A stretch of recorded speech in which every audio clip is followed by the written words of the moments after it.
He is a multiple Emmy award-winning actor, producer, and director. Many know him from The Space Show, and the movies based on The Space Show, and the streaming series based on The Space Show. Many more know him from Reading Rainbow. And the star of his own podcast, Austin GALAXYCON, please welcome Mr. Levar Burton.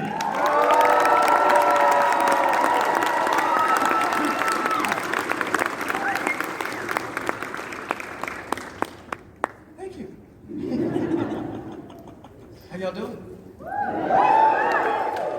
Just talk about how many of y'all are actually living here in Austin? Guess what I'm having for lunch? Torchies. Torchies tacos. All right, here you go. Right out of the gate, there you go. All right, you winner. Okay. Don't worry, I got plenty more. Okay, so should I eat at Torchies Tacos? Okay. All right, done deal. Okay. Okay, I like my Torchies trashy, just like I like my women.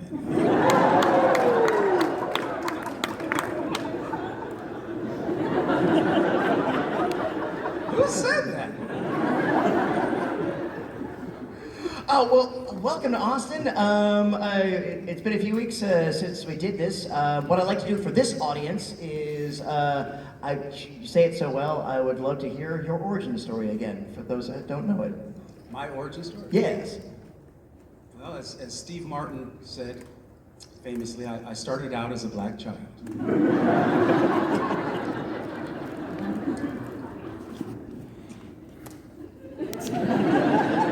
You didn't become a TV weatherman. No, I did not. Son of an English teacher, / social worker, and a career non-com in the military, in the army. Was born in what used to be called West Germany. It's all just Germany now.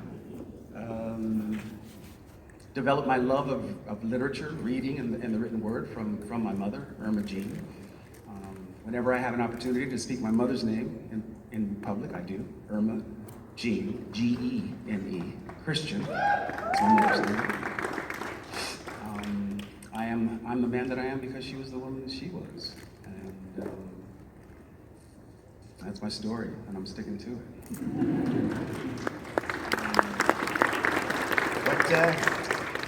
What pulled you to acting? I was in the Catholic seminary studying for the priesthood, decided not to become a priest, and yeah, right? And was looking for something that excited me, and I was as passionate as I had been about pursuing a life in the clergy. And I discovered theater arts. And it was one of those bathroom moments where, I don't know about you, but I tend to have some of my best ideas in the bathroom. And so it was one of those moments. I was standing in the mirror looking, at myself and trying to evaluate, what was the next thing for me. I decided to become a priest when I was 8, and entered the Catholic seminary at the age of 13. So I was unusually motivated as a kid, and I had discovered this tribe, this family, in the school plays that we did at St. Pius, and I thought, yeah, I think I can do this seriously. And that was the origin. It was Mr. Roberts, the play Mr. Roberts. I played a character called Reber. I don't even think I spoke. I'm surprised the character had a name. And then that led to, one role after another. It just became something that I recognized that I was good at. And so here I am. I think you're absolutely tremendous career that, again, prison situation you can't speak to, but, and again, I've said this before and I'll say it again. On behalf of everyone here, I just want to thank you. I thank you for your talents. I thank you for your professionalism. And I thank you for all the performances you brought to all your roles. God bless you.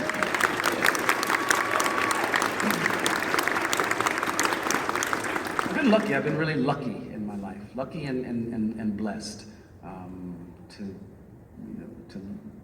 have lived this life. It's more than I ever could have asked for myself. I mean, had you given me an opportunity to sit down with a piece of paper and pen and write up my life, I would not have been this generous to myself. I would not have asked for the riches that have been bestowed upon me, and I'm enormously grateful. Most of us heard the story how the banana clip character came about, but how did Rainbow come about for you? When did that blip on the radar? Reading Rainbow came about in the early '80s, and it was an idea that was brought to me by the original producers to use the medium of television during the summer months to encourage kids to read. I had just had this experience where my first job as an actor was in a miniseries called Roots. Back in 1977, and in 8 consecutive nights of television, I observed, and I wasn't alone, I mean, the entire nation went through a transformation. How many of you are old enough to have seen Roots when it first aired? Y'all are old. Speak up, Sonny. I'm a mate deef. Roots was not only a television juggernaut, it was a sociological phenomenon. It was back in the day when we only had 3 channels in PBS. The final episode of Roots is still in the top 5, I think, of most watched episodes of television in the history of the medium. So our idea in this country around what we mean when we talk about chattel slavery was forged in those 8 nights of television. The story of the enslavement of black people in America had never been told before from the point of view of the Africans. We had never really contemplated the human cost to America's original sin. And it was so powerful that the nation was absolutely consumed with watching this show night after night in the middle of one of the coldest winters on record at the time. Now we're beating that every year with both heat and cold, but back in 1977, it was an anomalous year in terms of cold, and so it was a perfect storm, literally, if you will, in that there was this captivating story on television night after night, and nobody wanted to go outside. So Roots kind of shut the nation down for 8 nights, and that experience for me was enormously powerful on a personal level, certainly because my life changed irrevocably in those 8 nights, but it also created an opening in me that did not exist before. Growing up as a black kid in America, it was not always comfortable, nor was the feeling a desired one to be discriminated against simply because of the color of my skin. And my mother knew that I would grow up and inherit a world where I would be discriminated against simply because of the color of my skin. And the reason I was educated the way I was because my mother was a teacher and knew that the best weapon she could equip me with was an education commensurate with that of my melanin-challenged classmates. Which is code for white people, in case you missed that. Yeah, right. So the idea of using this very powerful medium to steer children who were learning how to crack the code, steer them in the direction of literature and the written word, after Roots it made so much sense to me. And that's why that show has been such an important part of my life and will be, I think, a friend of mine used to say, reading Rainbow will be the first line of your obituary. And he may be right, but I don't intend to die just to spite him. And you have continued the work on your own podcast. I do, yeah. On Levar Burton Reads. Tell us about that, as those who don't know it. One He knows woman. it. One woman. One fan. Do we have more? Okay. For the uninitiated, LeVar Burton Reads is a podcast that I do. We are entering the 12th season of LeVar Burton Reads, September 19th. I say at the beginning of every show, hi, I'm LeVar Burton, and this is LeVar Burton Reads. In every episode, I handpick a different piece of short fiction, and I read it to you. The only thing these stories have in common is that I love them, and I hope you will too. And then I read a short story, one that my team and I have selected to record for the podcast. I introduce the author and the story. I read the story. We add some music, sound effects, some theater of the mind experience to the podcast, and then I do a postscript in every episode. I'm enormously proud of the show, and I encourage you, if you like storytelling and are fond at all of short stories, and I lean into speculative fiction, science fiction. That's my favorite genre when I'm reading for enjoyment. Check it out. You can find it wherever you get your podcasts on. And another project that's out there right now, producing the documentary The Right to Read. Tell us about that. Well, we have a crisis in this country. We have been, we abandoned about 20 years ago, we abandoned the way I learned to read, and I'm sure most of you, certainly most of you who raised your hands as being old enough to have seen Roots, learned to read, which was a phonetics-based system of cracking the code, right? Identifying the parts of speech and learning, the rules for those parts of speech and how those little segments sounded and went together. We abandoned that in favor of something called whole language, which we have discovered now 20 years down the road doesn't freaking work. And so we have raised a couple of generations of Americans who are really challenged to read at a level of literacy sufficient to sustain a society as sophisticated and as technologically based as this one. And in order to not pass that sin on to the next generation of American kids, we are trying to get the educational community to return to the proper way to instruct kids how to read, which is a phonics-based approach that gives them the tools they need to crack the code. And so this is a documentary that sort of highlights that problem, follows a couple of examples and some people who are passionate about doing this the right way. And really more than anything else, documentaries are PR machines. They just bring attention to causes, and hopefully those who see the film will be touched and inspired in some way to at least begin to ask questions like, how is my child being taught to read in this school district, in this school system, right?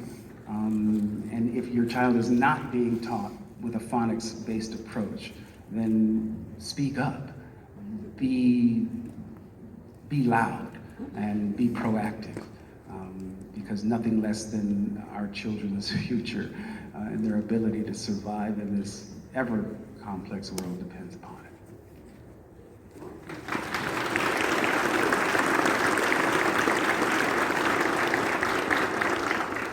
One last one, then I'll invite our audience. What's a perfect day for you?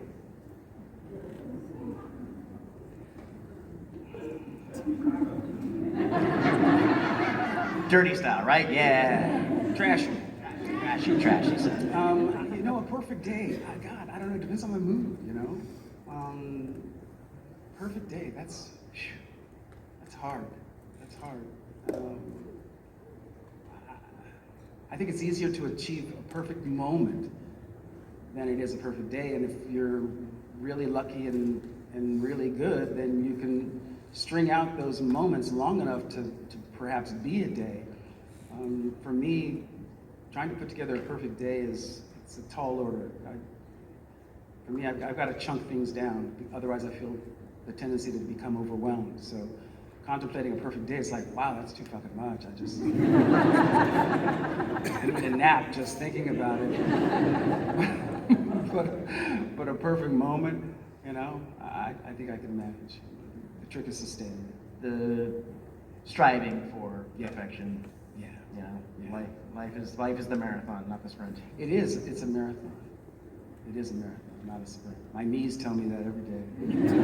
Absolutely isn't the truth. Well, thank you for indulging my capricious curiosity Absolutely. once again. Now, I'd like to let's go to our Absolutely. audience over here. We have a green X, and whoever asks the first question will get 2 pieces of candy. Hi, what's your name? My name's Fatima. Hi, Fatima. Hi. How do you hope to inspire people with your work, especially with your work on Levar Burton reads? Hoping to inspire people isn't the reason I do this. I do this because I love it, and it's the only thing I know how to do well, is be a storyteller. And I'm lucky enough, Fatima, that I've been able to express myself as a storyteller in a lot of different modes and modalities. Reading aloud is one of my favorite ways to storytell. So, you know, you ever see the movie Roger Rabbit? There's a character called Jessica Rabbit, and she said about herself, "I'm just drawn that way." I feel similarly in that I'm just drawn this way. This is why I do what it is I do. There's no other thing I can see myself doing. If inspiration to others comes as a result of that, that's a good thing. But it's not why I do what I do. Thank you very much. Hi, what's your name? Jeremy.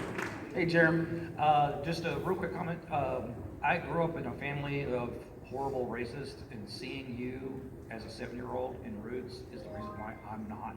God bless you. I think I speak for the entire audience here when I say you was robbed. You should be on Jeopardy right now.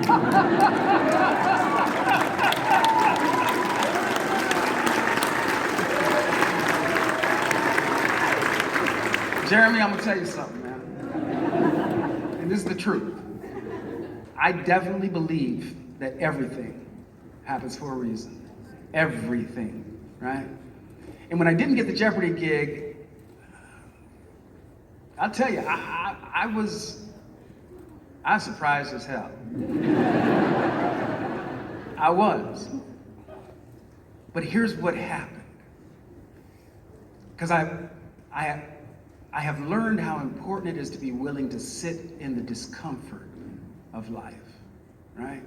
And I was sitting in a whole lot of discomfort when I didn't get that job. I had gone public about it. I had said very, very publicly that I wanted that job and thought I was right for the job, thought I was suited for the job. And when I didn't get the job, it caused me to sit down and think, right? And what happened when I was willing to sit in that discomfort was that I discovered that the universe has always had a plan for me. And I was reminded of that. And then the phone started ringing. And I was asked to host the National Spelling Bee back in 2021, I guess, or the year before COVID, or the year after COVID.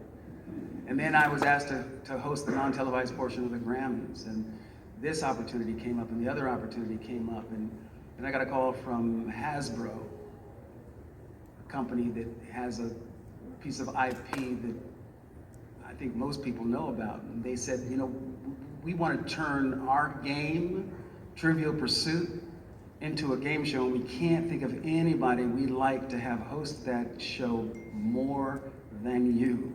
And here's, Jeremy, where it gets really good. Because Hasbro and E1 made me a partner in the enterprise. Jeopardy would have considered they were doing me a favor by giving me that job. You feel me? And I'd much rather have the thing that was intended for me than the thing that I wanted but really wasn't for me. If it wasn't for me, I didn't get the job because it wasn't supposed to be mine, right? And then I was willing to just sit in the question of, well, why did this happen? Why did it go down this way?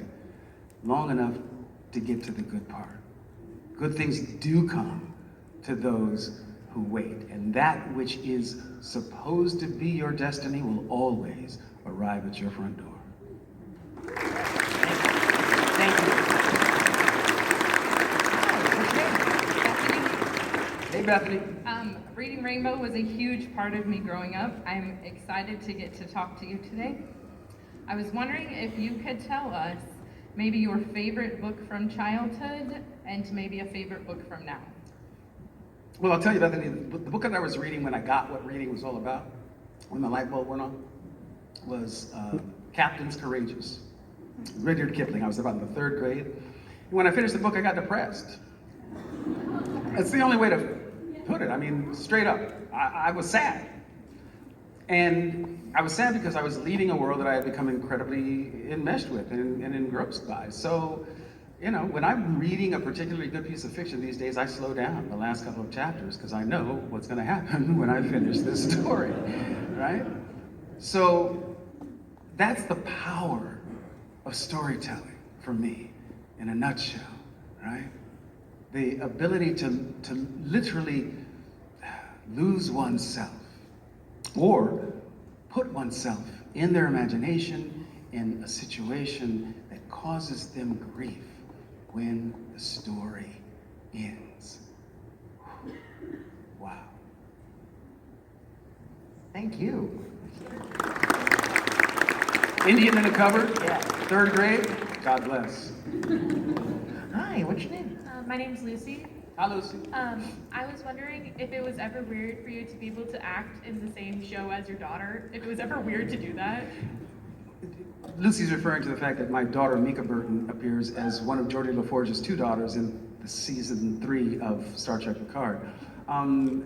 You know, when she decided to become an actor, Lucy, I had hoped that this would happen. I never thought it would happen this soon in her career. I hope it happens again, and if it doesn't, I soaked up, believe me, I soaked up every ounce of it while we were doing it. I woke up early to drive her to work. My 29-year-old doesn't have a license.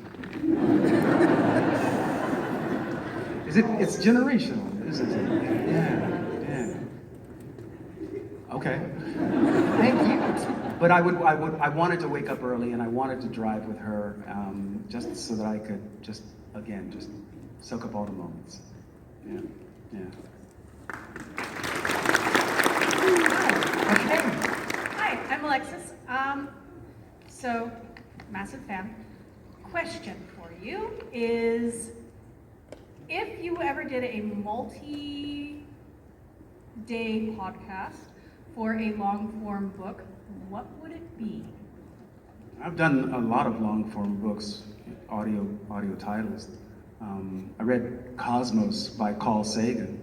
Well, that was pretty.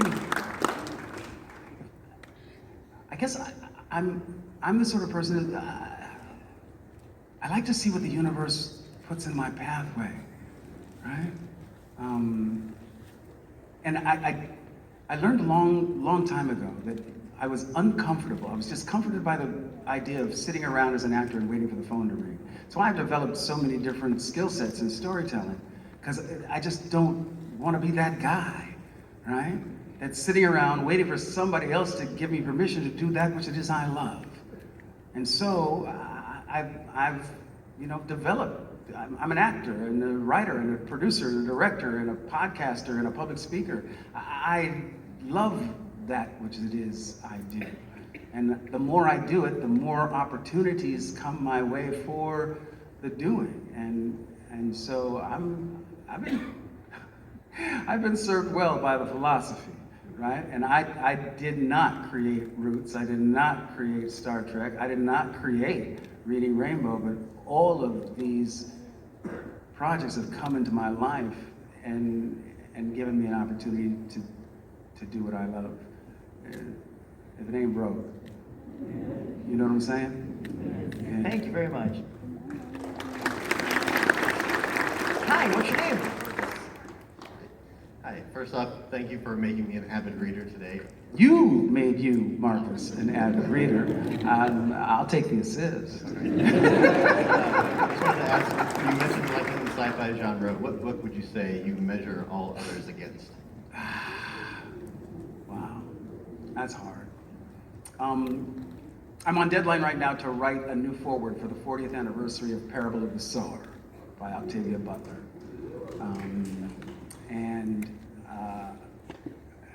Octavia is the alpha and the omega for me of speculative fiction.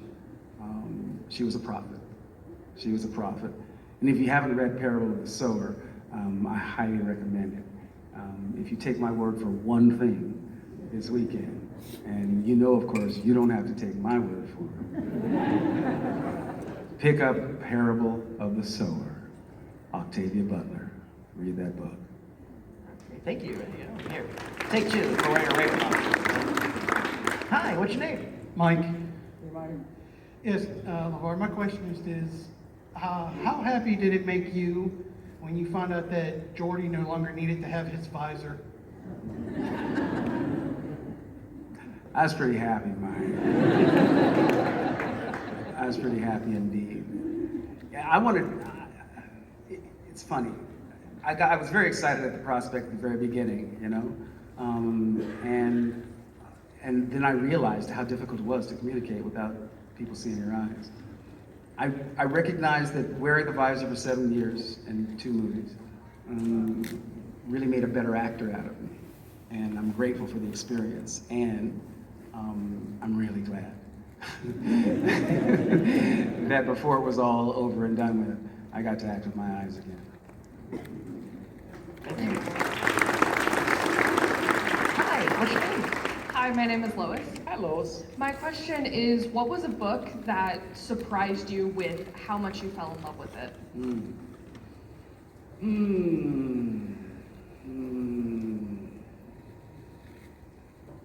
Carlos Castaneda, Tales of Power trilogy. I was raised a Catholic, and so mysticism and the realness, the reality of the mystical world,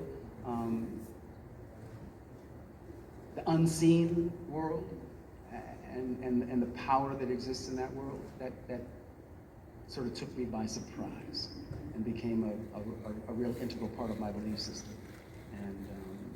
And I did not expect that from the books.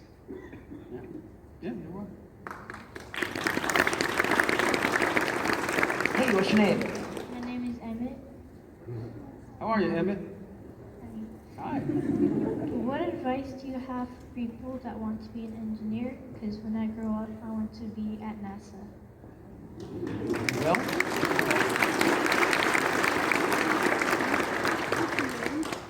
Emmett, I don't think I can give you much advice. You seem pretty intent on accomplishing exactly what you've set your heart to. If I had any advice for you, Emmett, it would be study hard, apply yourself, work as hard as you can toward your goals, and above all else, believe in yourself, especially when other people fail to believe in you. Make sense? You know, Emmett, I may not live to see us get to Mars, but I think you're going to get us there. Give that kid some more candy.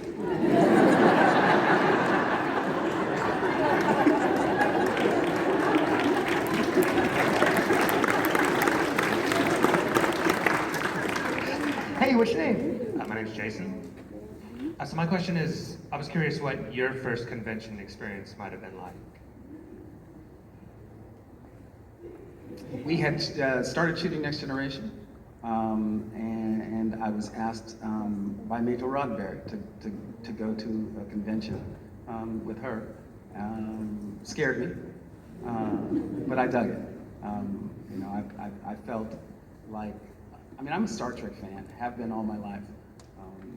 seeing Nichelle Nichols on the bridge of the Enterprise meant to me as a science fiction fan that when the future came, there'd be a place for me. That was huge, growing up in Sacramento, California. So Gene's vision is one that I really have embraced whole hog for the whole of my life. And just like as when I discovered theater, I felt like I found a tribe. I'm a geek, so I embrace my geekness.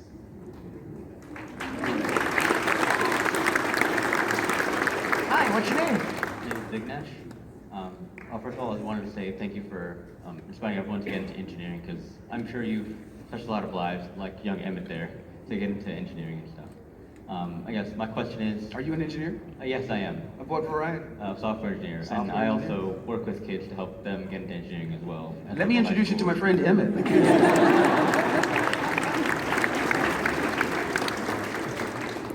My question is, I saw one of your little-known series, Fresh Hell, that you did with your friend Brent Spiner. Uh-huh. My question is regarding that. Do you still find joy in doing like small projects just for fun on occasion? Absolutely, yeah. Especially with my friends, you know. There's nothing like Brent Spiner is the best acting partner I've ever had in my life, and I'd do anything with him. Literally, he's got me to do things on camera that I never thought I'd do or say. I'm just gonna leave it at that.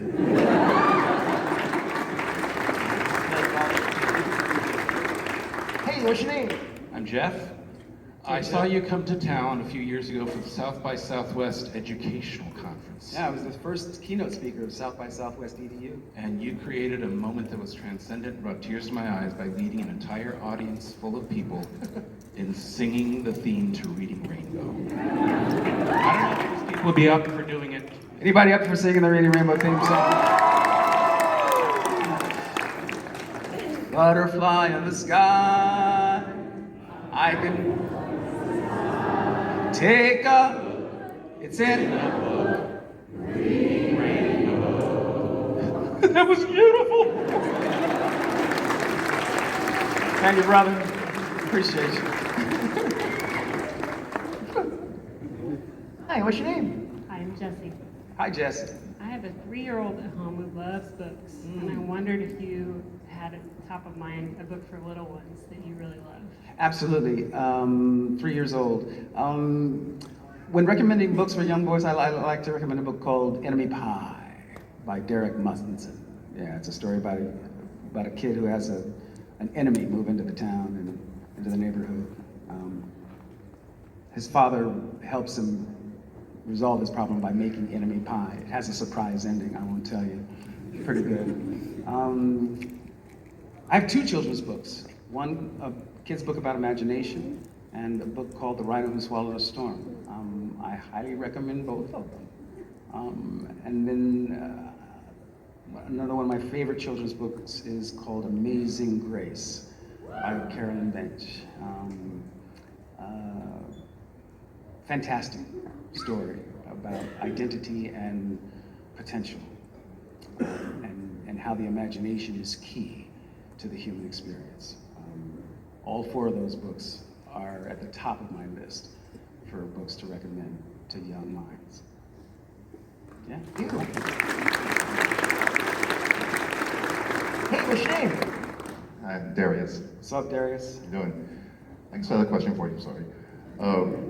Darius is going to take the mic. It's like my mic. No, I just had another question about, about your visor. Like, how are you able to see through that? I didn't. No, seriously, 85% of my vision was taken away when I put the visor on. That was the conundrum. By putting on the visor, Geordi saw more than everybody else, but yet when I put the visor on as an actor, my vision was reduced by a lot. But there you go. It seemed like a good idea at the time.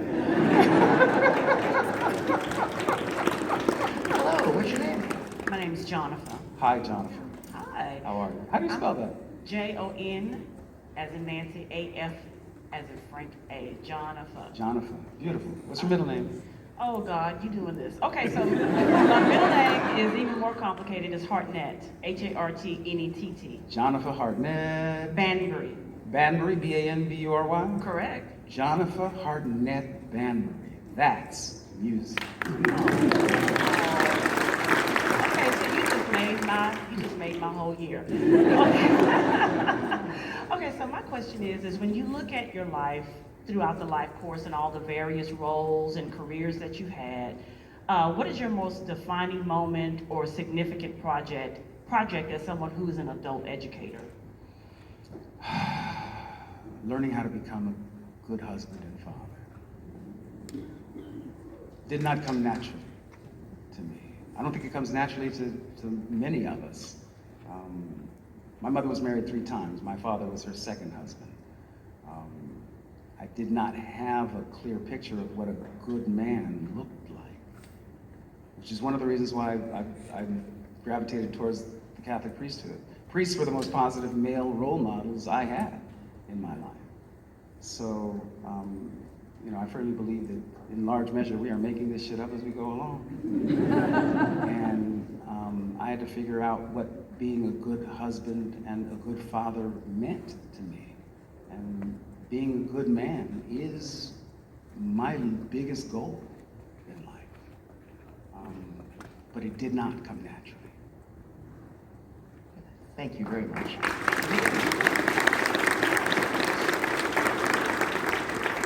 Hi, what's your name? Megan, Hey, Megan.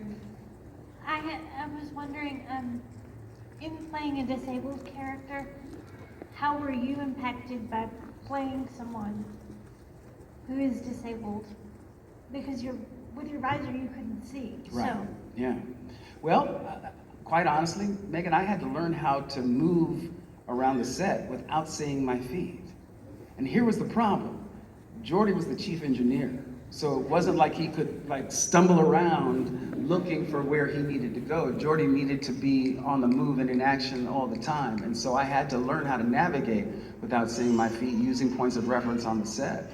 And I just got good at it after a time. We adapt. That's what we do. We are adaptable animals, human beings. And we have not only the facility of intelligence, but imagination. We're the only species that does this, right?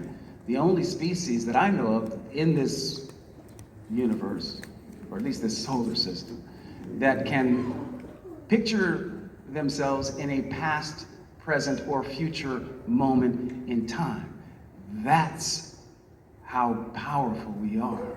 So, adaptation, adaptability, it is, I think, the hallmark of the human species. Yeah.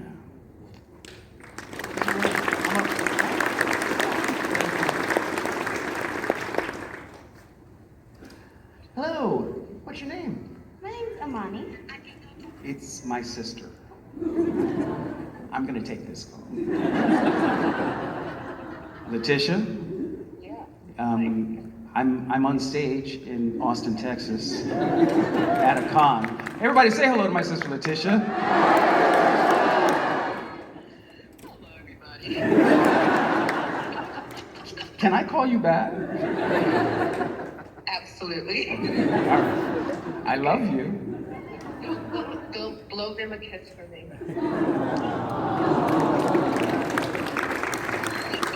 Bye-bye. My elder sister, Letitia. What's your name again? Hi, I'm Amani. Hi, Amani. Hi, my question is, do you have a library card? I do, from the Los Angeles Public Library, downtown branch, my favorite branch. Oh, Yeah. How about you? I have 4. Nice. Why? Where I live, there's like a whole bunch of little municipalities, so I have one for each surrounding area. How awesome. Please tell me you have one of those old school folding wallets. If not, I'll look for one and buy one for you. 4 library cards. You win, Amani. You win. Hi, what's your name? My name is Freya. Hey. So, I have been obsessed with sci-fi since before I could walk. And one thing that I've always loved about Trek is that there are so many Trek books. I've read about 20 of them myself, but I've only barely scratched the surface. Do you have any Trek books that you really enjoy? I haven't read a single one.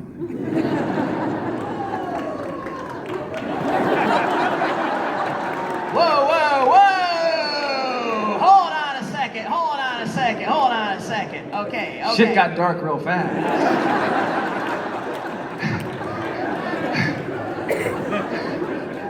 In all fairness, I probably deserved that. I just didn't see it coming.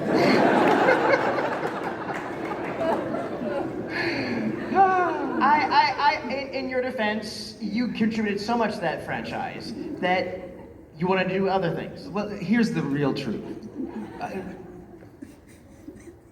I think one of the last things I felt I wanted to do was read a Star Trek book. I get to play Star Trek in real life. So there's that, right? But you're right, maybe I should let go of my prejudice and dip my toe. I'm gonna dip my toe, okay? Have you one to recommend for me? Actually, yes, the audiobook for A Stitch in Time by Andrew Robinson came out very recently. Okay. It is phenomenal, probably one of the best sci-fi books I've read. It's a DS9 one. It chronicles the character of Garrick's childhood, as well as his time after the Dominion War. I think you'd really like it. I'd say sounds like a winner to me. A Stitch in Time, Andrew Robinson, audio version. I'm on it. And I'll recommend any Star Trek novel by Peter David. You're welcome. Okay. Ray, we're just about out of time, so I'm sorry this had to be our last question. Oh. Hi, what's your name? I'm Holly.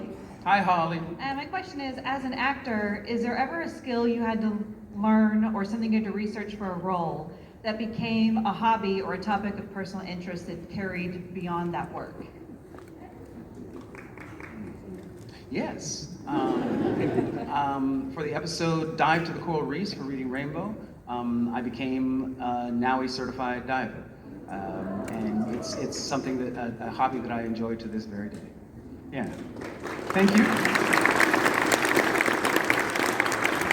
So, anything else on the horizon you can share with us?